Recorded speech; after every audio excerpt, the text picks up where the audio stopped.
Welcome to episode 326 of the Help Me with HIPAA podcast. And back in the saddle this morning, Donna Grindle of Carden and myself, David Sims of HIPAA for MSPs and Security First IT. So welcome back. Are you excited? You're all energized and ready to go, right? Yes. Or are you like, oh my gosh, is it really worth taking a vacation? Look at all this work that I've got to catch up on. Yeah, well, a little of both. Tried to do some different things so that I actually didn't work on this vacation, because so many vacations, we both know you end up working. Yeah. Like I sent you messages that he didn't get answered for days. I was like seriously concerned. I tried a little bit of a small amount of digital detox, David. I noticed that. But I was not ready for your detox. Yeah. Me going on vacation does not mean you can't talk to me, right? That's right. Yeah. You went on vacation. I didn't. You're still supposed to be there. Oh, well. I'll have to inform you next time that I intend to actually disconnect. That's right. Get your approval. I know. At least, help me be mentally and emotionally prepared. I know you did say, like, first thing when I connected this morning, I'm so glad you're back. I know. Well, see, as much crap as he gives me, people, he really does care. Yep. You're like I wish I could say the same. You're like a colostomy bag. It's just, it's necessary, but it stinks. That's a good one. I like that one. That's a good one. I like it. All righty then. I'm done with you for today. So with that said, we have a great idea for us listeners, for you listeners, and we're listening too. So, but help us by sharing out the podcast. Just share it with one person.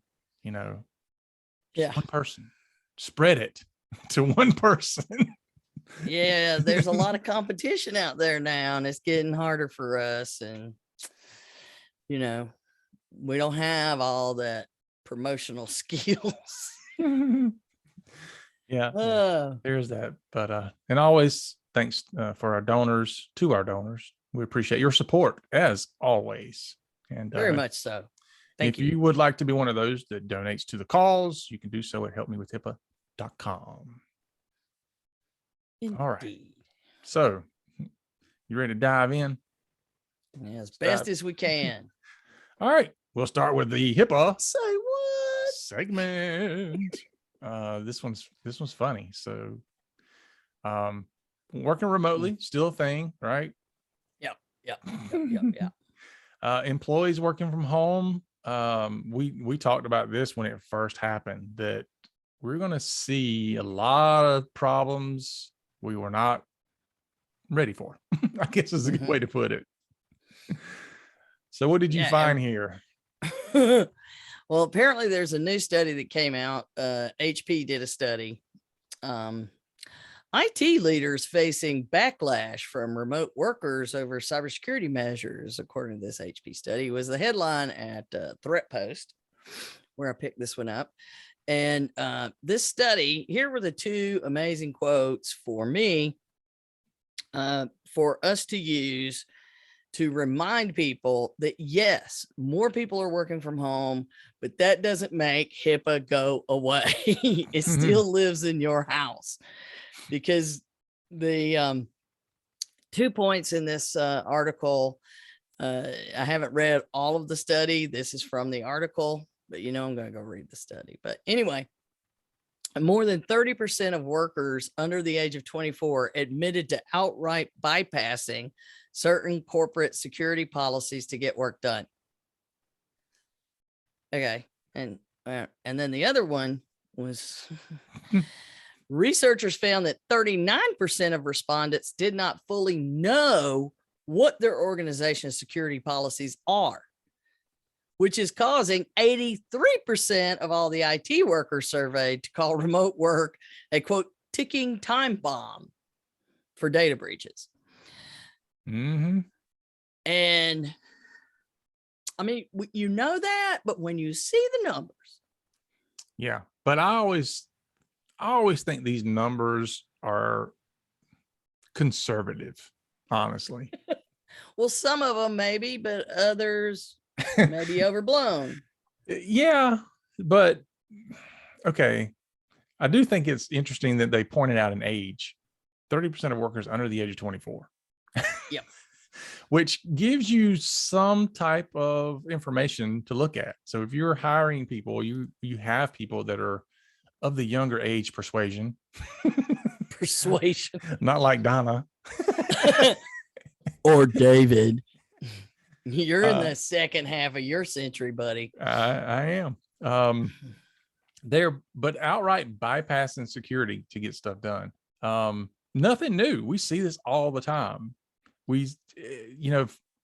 Unfortunately, we see this a lot from the doctors that are like, hey, I need this information on the patient. Just text it to me or email it to me or whatever. I don't care how you have to get it to me. Just do it. And this breeds this type of work where somebody's like, I just have to get it done. How I get it done doesn't matter. Right. And unfortunately, it does matter. So all of these numbers added together, though, tell me something important. I mean, you got 83% of the IT workers know this remote work thing is a ticking time bomb. Mm-hmm. But when you have 39% saying they don't even know what the security policies are, well, there's probably more than 30% that are going around the security policies because they don't even know what they are. Yeah, but right. Wouldn't you say too that if 30% says that they're bypassing corporate security policies, that would mean that they understand what the policies are? That's exactly what I'm saying, is that the ones that know they're bypassing the policies aren't included in the 39% that don't know what they are. Exactly. So they're probably not reporting that they're bypassing the policies because they don't know what they are. Which goes back to my original comment of these numbers are too low. But if you add them together, you've got 69% of the remote workers. I like it. I like it. That sounds more accurate. That works. So let's call it, you got a 50-50 chance of them actually following the policies. But here's the thing is the IT workers focus on them going around the policies and they don't know the policies. And so it's on them. It's not on me. And this is where we get the 3 rules of security. Donna's 3 rules of security. I should probably copyright that or something. You should. Because these 3 rules, if you are having a security problem, one of these is falling through. And they one are. of them. So you've got security is not convenient. And everybody needs to understand that. If security was going to be super convenient, we wouldn't keep car keys or PIN codes or access codes or cards or any of those things. We wouldn't have any of those pieces if we didn't need to secure things. So no, it's not convenient, but you can get used to it. It's also not optional. If it's inconvenient, you can't throw it away. You still got to deal with the security, and that's the part that the many IT people leave it. Those first 2. In fact, I've had IT people call me and I need you to give me advice about something because so-and-so isn't doing it. And I get them to explain what's their problem with it. It's because you left out number 3. Number 3 is security can't keep you from doing your job. Yep. Because if it does, you're going to get them going around your security policies or blaming you because they can't do their job. And you have to supply all 3. Yeah. And from my side of the coin, if you don't take number 3 and seriously consider it, what you have is you have a client that comes to you and says, I want you to remove the security, or even better, I want to go with a less secure IT provider. Yeah. Because you're too hard. yeah. I'm having to jump through you for everything. And, the MSP's doing it to protect them. Right. But, they're like, I can't get my work done. What good is protection if I can't do my job, which brings in money? Exactly. So it's kind of like, you're putting everything in the safety deposit box, and everything doesn't go in the safety deposit box. Only certain things go in the safety deposit box. So those are important things that take multiple layers of security, where I've got to physically go to the bank, and I got to make sure the person that can get me in the vault is there. And then I got to get in the vault. I have to have my key that goes with their key. Well, that's for people who've actually used a safety deposit box.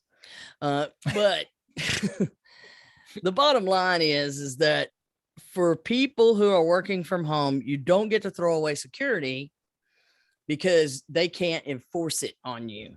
The bottom line is there are security policies. Take it on your own responsibility to make sure you understand them. And for those who are setting the policies, make them understandable. Yeah. Make sure people have access to them. That if they call, you go, sure, here's our policies. And that they are actually the ones you're following. So that would be kind of important as well. And for those of you who can't do your job because of the security, don't just go around it. Go talk to somebody. And those people that you talk to, if they're not responding, send them to this podcast. There you go. Because everybody has to work together to secure information today. And we're more spread out than ever. So HIPAA doesn't go away just because you're working from home. Nope. 3 rules apply. There you go. All right. That takes us into our main topic for today, which is email evil?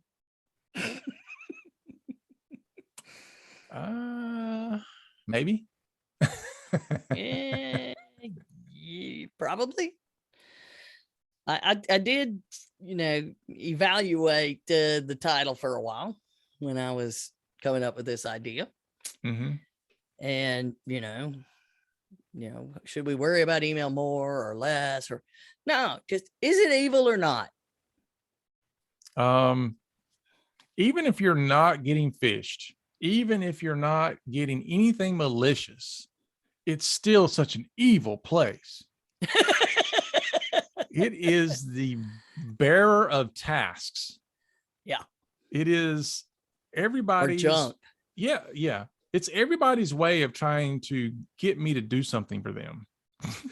It's like every now and then somebody wants to tell me that they have done something for me, Yeah. But for the most part, no. Fill out this survey. I need you to give me a call. Can I get on your calendar? Can we do a demo? I called you, you didn't answer. So I'm sitting, I didn't answer because I don't want to talk to you. Emailing me, I still don't want to talk to you.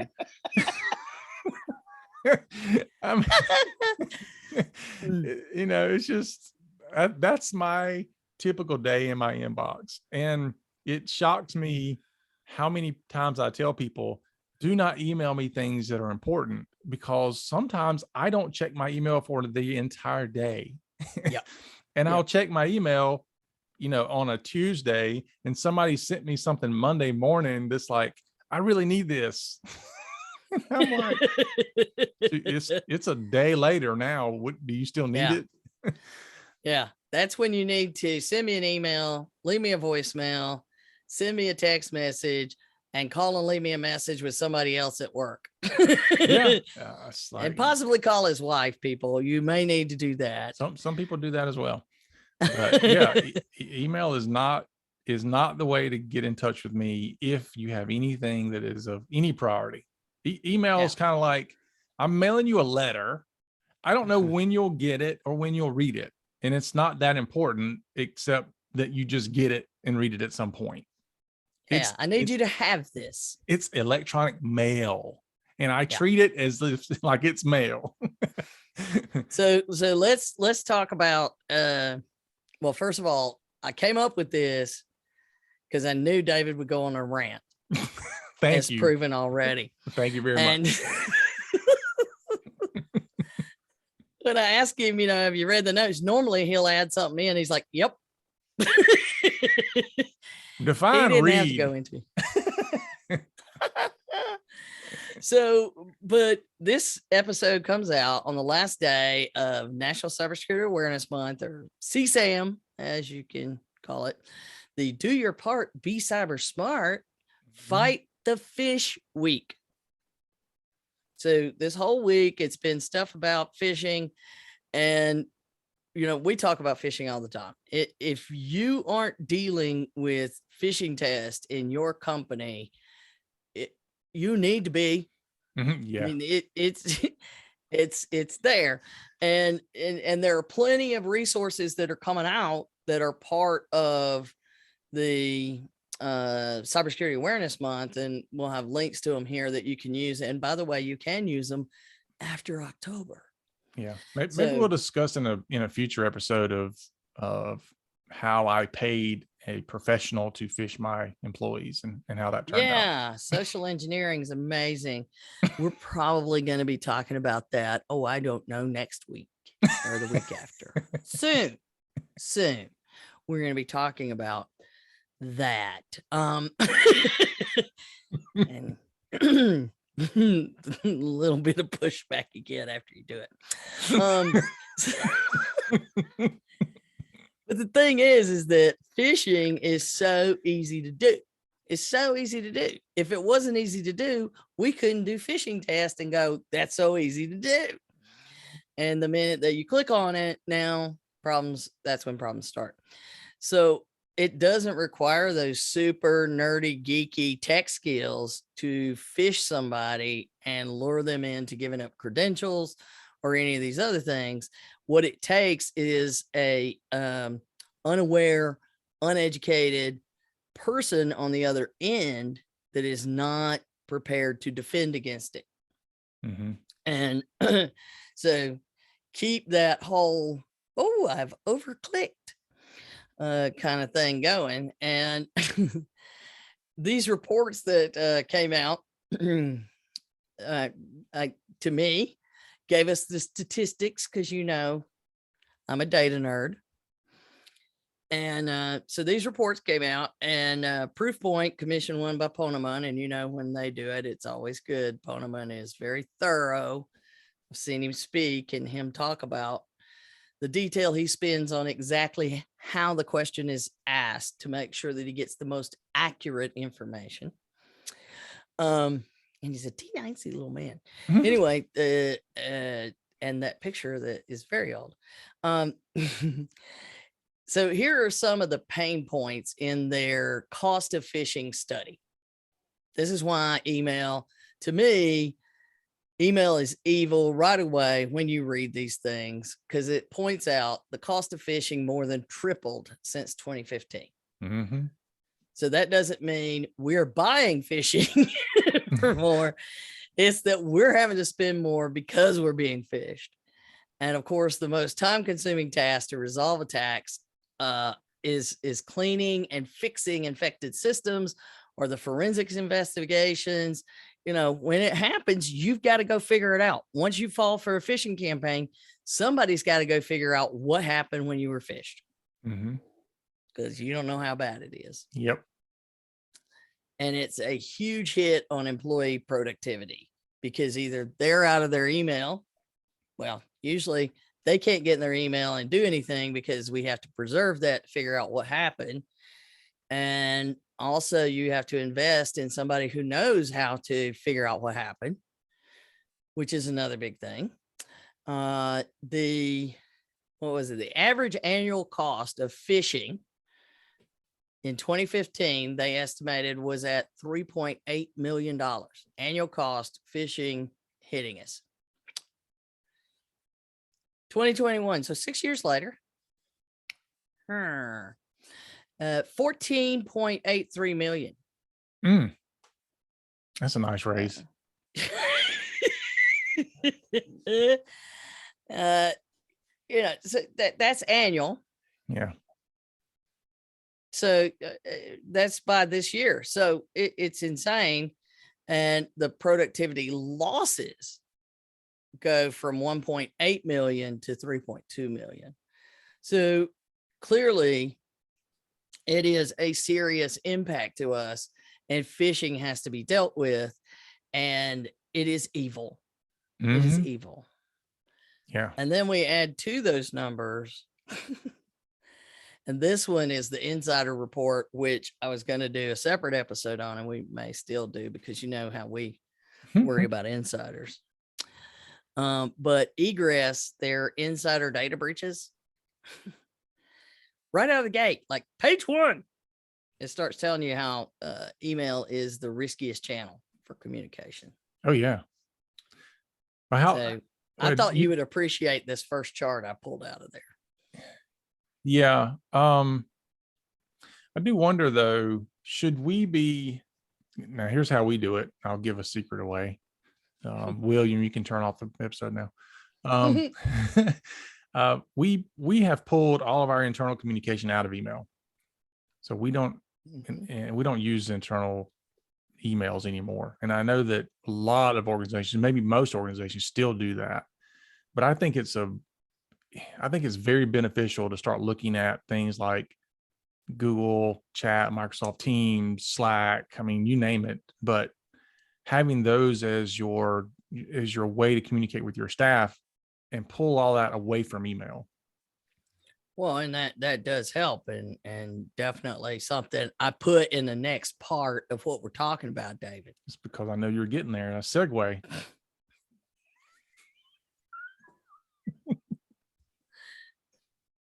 All right. As an IT leader, which of the following channels do you consider to be at-risk points of origin for an insider data breach within your organization, David?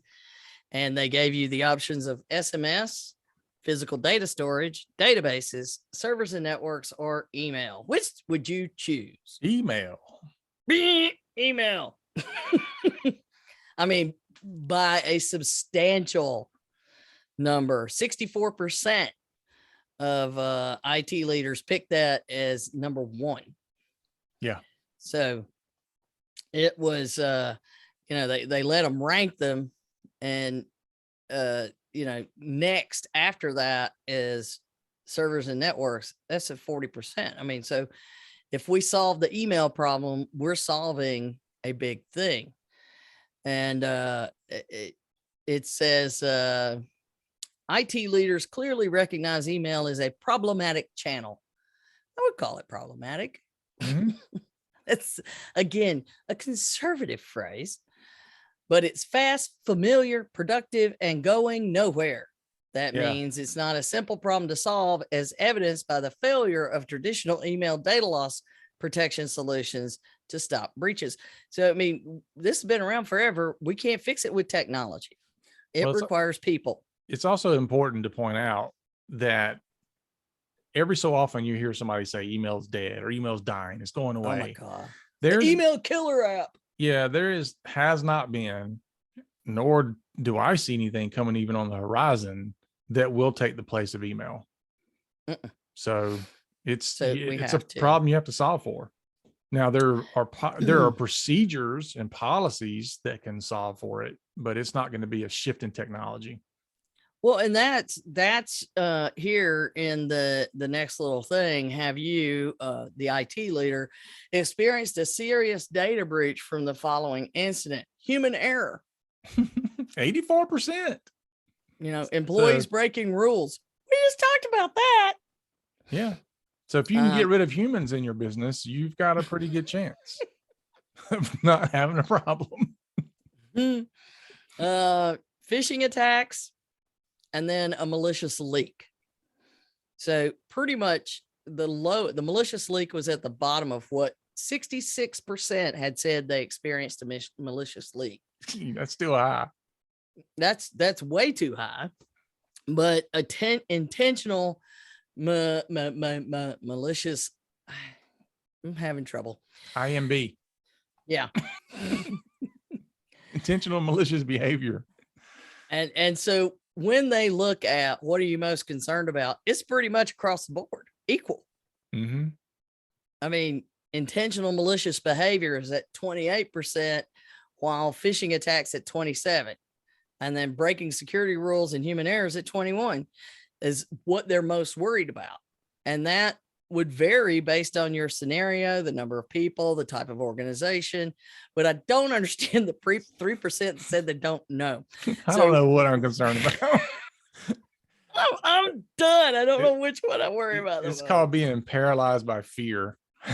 It's like, I mean, because if you look at the thing, it's almost an equal number, you know, it's 28%, 27%, 21, 21. So it's very close just to being kind of, look, I'm worried about everything equally. Yeah, exactly. And then you got somebody in the corner, 3% in the corner, rocking back and forth, stuck on their thumb. That's true.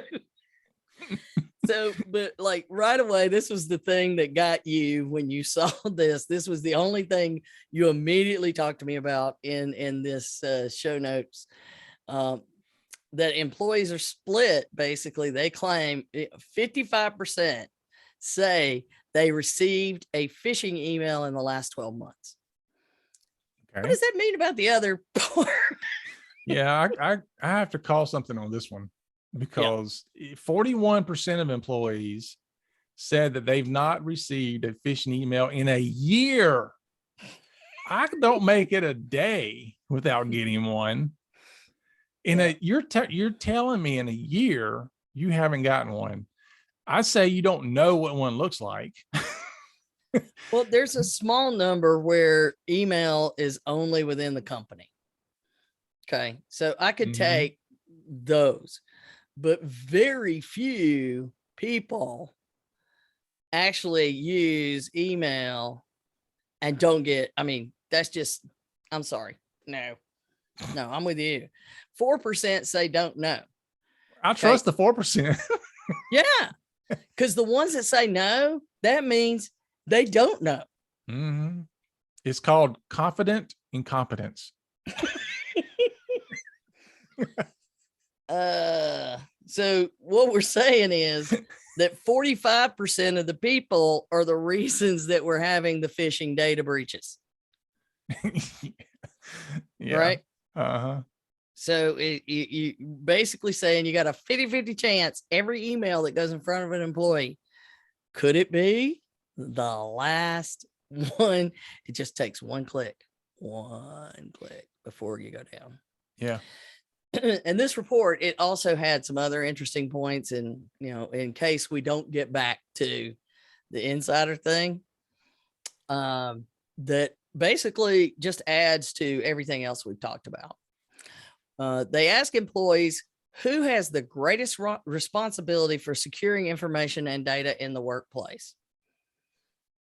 Yeah, I'm not feeling it. 37% say that security, the IT people, are responsible for securing information.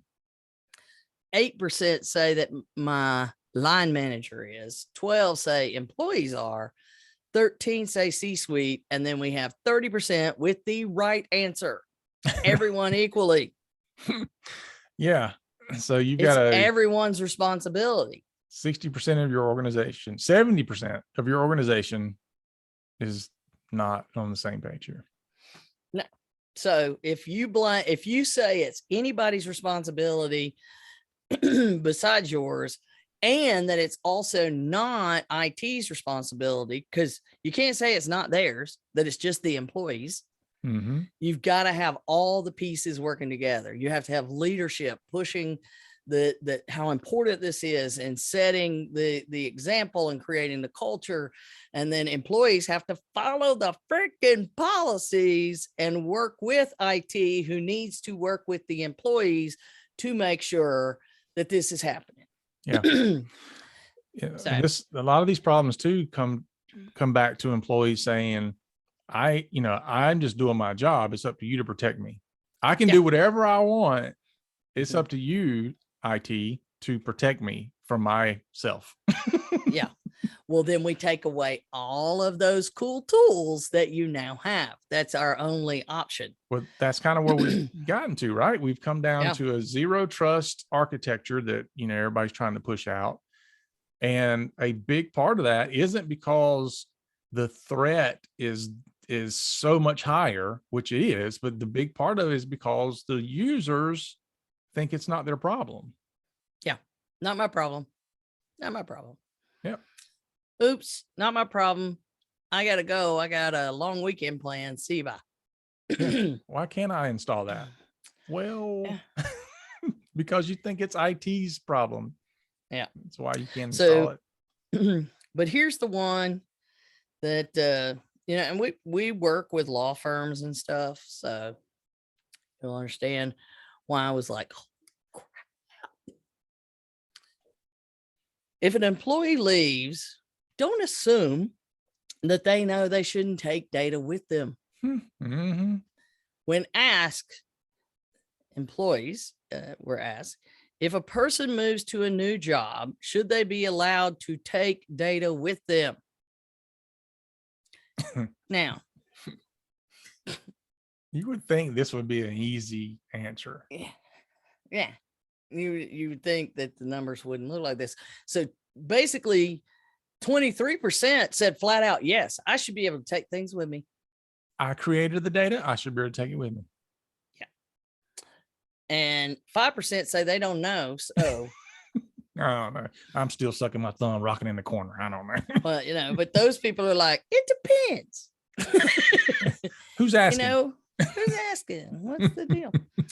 And, we've seen in healthcare, I know of cases where people, physicians decided to leave and open their own business and they took all the patient names. Mm-hmm. Yeah, there's other cases where people decided to leave and on their own took patient information to the new place to make themselves look good. And in the really solid integrity locations that they went to, they fired them day one when they showed up with other data and said, we don't do that here. Mm-hmm. So we know this happens in healthcare. If 23% in healthcare believe that, it's a big problem because no data should leave, period. And if 5% don't know, still a problem. Mm-hmm. So we're pushing 72% no. So we would hope in healthcare, if this was narrowed to healthcare, we hope that it would be like 95 and 5. There would be no yeses. But there is a sidebar, and I say sidebar because that's fun to say when we talk about legal. Stats for employees that worked in the legal field, when you narrowed that question just down to them, apparently they think it's okay, which is ironic. They believe if you ask who should take the numbers and who's responsible for protecting it, 46% of legal employees think that they should be able to take data with them. And only 15% of them think it's everyone's responsibility to actually protect the data. So if you're in legal, you might want to question a few things. That's all I'm saying. Yeah. Anyway. Yeah. And if you're an IT and you have legal clients. Hello. Yeah. I've seen some law firms go to a lot of extent to say, no, we're not a business association. Yeah. And I'm like, nah, yeah, you are. And then they start telling me how to get around it. And I'm like, oh, I see what you're doing there. I don't know that that's going to fly. Yeah, we've answered that one before. If you represent the patient, no, you're not. If you represent the practice, yes, you are. Unless you never talk about a patient with them. Yeah. So if you don't do anything to do with the patient, okay. Well, I've seen some that says, but we are an employee of the practice. So the practice is responsible for our behavior. Right. We're not So a business basically, associate your because we're an lawyer employee. is dumping responsibility and liability on you. Which, and I don't know that these practices know that, but I have seen lawyers do that. They're like, we're an employee, which I don't know how they do this, but we're an employee of the practice. So we Well, fall you can under. be an employee of the practice. You hire them as, but are you really understanding what you're doing there when you have numbers like we just shared with you? Yeah. So, Yeah. but I thought, you know what, that might be good. I might do that. I might say our IT company is an employee of the practice, and therefore we are no longer a business associate. And I can dump all this HIPAA schmippa stuff. Oh no, now we're gonna have somebody do that. All right, so somebody's looking into it right now. So now let's get into, can email really go away? You know, for those of you who can remember the days when we got piles of junk mail, you know, that was and it yesterday. was, I know, but you remember it was way worse before. Yeah, like it got so bad, I think like the government had to get involved, didn't Yeah.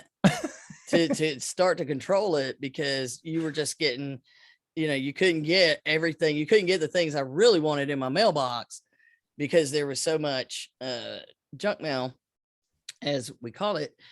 And it would just, you know, it ended up covering up the kitchen table or the dining room, wherever it is you threw your mail when you came in. And then you have to Trash. sift through that to find, but you got to sift through it to find the good stuff, Yeah, I was because like, there's important stuff in I was there. like, the IRS wouldn't send me a message like this. They would call me if I owed them money. Throw that in the trash. They would send you a letter notifying you. But anyway, It's not return receipt. Don't say that. It's not certified return receipt. Throw it in the trash.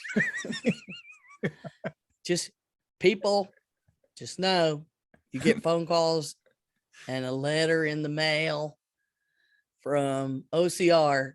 Don't just throw it in the trash. Confirm it, please. Don't listen to David. It looks like fishing to me. It's a scam. It's a scam. And there could be. The OCR's announced when people have done scams. Oh, yeah. I want to know what happened to those people that did that. That was pretty stupid of them. Yeah. Anyway, they were doing it as advertisement. That was bad. Anyway, so you know, email, it's been around forever. And it started out just like you talked about. It started out as a really good thing. Because for those of us who remember those days, and we'll leave it at that. I recall when you used to have to go to the front of the, you know, or the mail room or the front desk or wherever they kept, you know, we had a thing with folders, and everybody had their own folder, or you had the mailboxes, and that's where you went and you got your information. It was the company memos, you know, all of that kind of stuff. And we got a memo. It was in the 80s, and the CEO said, this is the last paper memo I'm going to send for internal communications. We're switching to email. And it was all contained, because this was awesome. Now you could tell everybody what you needed them to know. Right. Mm-hmm. And it wasn't long before, hey, there's donuts in the kitchen went out, but it still was a better way to communicate internally. You still had to go get those little curled up were you old enough to remember the little curled up faxes? Oh, yeah. That thermal paper. So those would be shoved in there. You pull them out and they just right back up again. And the little pink phone slips, because we didn't have voicemail yet. Yeah. You know, while you were out. I remember when we got a first fax machine, and I'm sitting there looking at it going, how does this work? The paper goes in somewhere else and comes out here. Is it like, how's the paper coming? What? And they're like, no, it's not the same paper. It's printing on this. I'm like, how does it do it? Yeah, it's crazy. It was crazy to watch. But yeah, I remember working with a friend of mine who I still miss to this day, lost her a few years ago, but she was on the other end trying to fax us. She was going to send us our first fax at Miller Dwayne, our first fax ever. And she's in Tulsa. And so she's all excited. And she goes, let me go make a copy of this. And I'm standing there because I've hooked it all up. And all of a sudden it rings and we see it pick up. And then something starts coming through. And it was like, so you wouldn't know what was coming, until it got a long way through. And then we start seeing like the tip of a middle finger. So your first fax was the middle finger. Yep. It was just a copy of her hand on it. I loved her. You're right that the first faxes, it would take 5-10 minutes to get one page. It was painful. Yeah, but it was brutal. And I also learned fairly quickly, like the little office we were in at the time, we had one of those small refrigerators, that keep drinks in. And so I set the faxes would come in, I'd set them on top of the refrigerator. Oh no. It took me about thermal paper, brother. Yeah, it didn't take long for me to realize when I picked up the faxes, I'm like, it's all black. What happened? Yeah, that would happen to a lot of people. They put them in the car in the summertime. Yeah, that happened too. So or you just end up with a big black spot and you didn't know why. What's wrong with this thing? And then the bulb would start going out. And so then you would end up with lines down them. It was just crazy. Mm-hmm. But we digress. The bottom line though is in the beginning, and then we got electronic faxes and we got, and those would show up in your email and oh, how awesome. And then you got voicemails. And those would come to your email when you didn't have to go to your voicemail and enter all the freaking codes on the phone. Just a minute. I got to dial the number. Then I got to hit the number to get in. Then I got to hit my PIN. Then I got to hit the number to listen to messages and then replay and delete.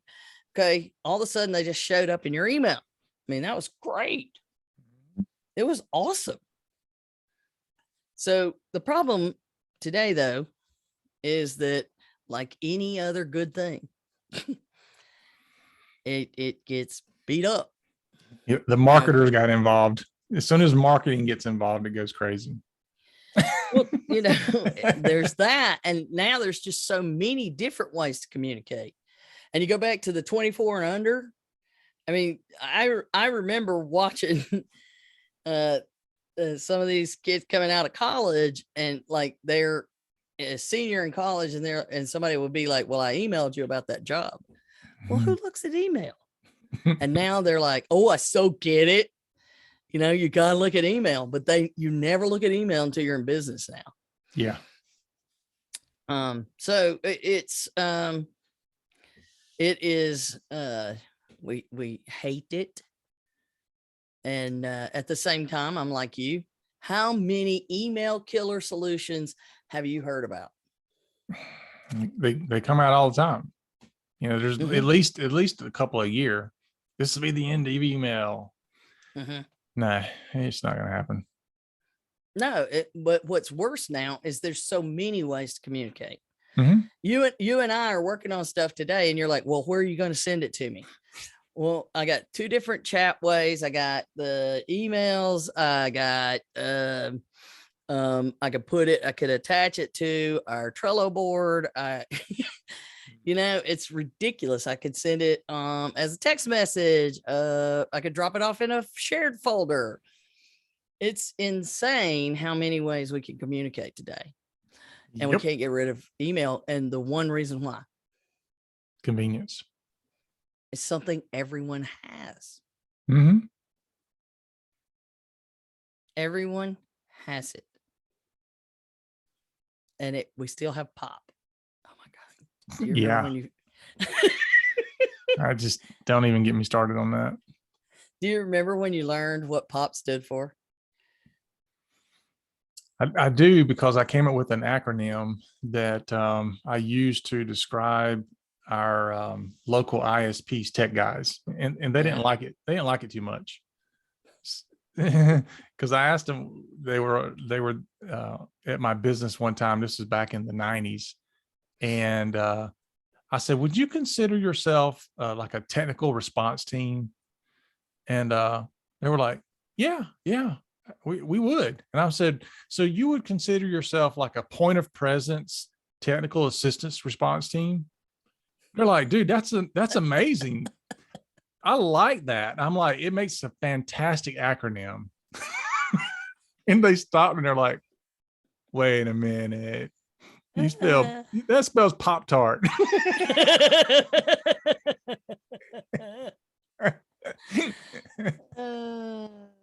Well, and yet again, we digress. So but yes, for those of you who don't know, email really truly was an electronic version of our postal mail service, and POP, which is where we started, is post office protocol. I mean, it literally duplicated the concept of the United States Postal Service that has been around since, yeah, you know, and that's all it did. So when you think about that technology, we still send things in what we call snail mail. mm-hmm. You still get we just talked about, you still get things in the mail. Email ain't going away. No time soon. And all these people that are big on inbox zero, I poke them in that. I appreciate it, but I wish I could. Yeah, it's a good thing to strive for. But I am able to do that. I don't know how many emails I'm deleting I need to read, but I do get the inbox zero, and it usually comes from the nuke button. You think I'm kidding? No, but I don't. I deleted over 5,000 unread messages 2 days ago in my inbox, not in a junk folder. I was like, if I have not read it by this date, I am not going to read it. And it's not important because nobody's followed up with me. So I just nuke them. Yeah, I have a ton of emails that, everything's automated if it matters. There's something automated say that it'll bubble. Yeah. But even after a period of time, the bubble stops working because too many things are recognized as, part of it. But even then, I have to break it down because we use these tools that I can get it in a lot of different places. But the easiest way for me to manage it and be able to see them all at once from other systems is still email. Yeah. They're going to say, I will send you an email. You can launch an email. You can do this through email. So it's just a necessary evil. It cost, as we began, millions of dollars because the criminals find it as well. And we still get, one good thing. One good, and we're not even talking about the evils of social media, which that's just. Yeah. We won't go there. No, it's, everybody's like, why you haven't taken my friend request on Facebook? And I can't tell you the last time I went to Facebook. And the only reason I still have it is because I have to have it for business. Yep. Same here. But every now and then I'll get a message from a cousin or something on Facebook. And I'm like, damn, I got to go figure out. I got to, I don't have the app. No, I ain't keeping that app on my phone. Mm-mm. And we don't even need to go into everything that we have recently learned about Facebook. And I'm sorry. Don't tell me that downtime was an accident. There's no such thing as a coincidence like that. Yeah. Moving right along. Yeah, I got asked about that. First thing, what do you think happened? Were they hacked? I'm like, no, that was internal. No, because all the employees were shut out.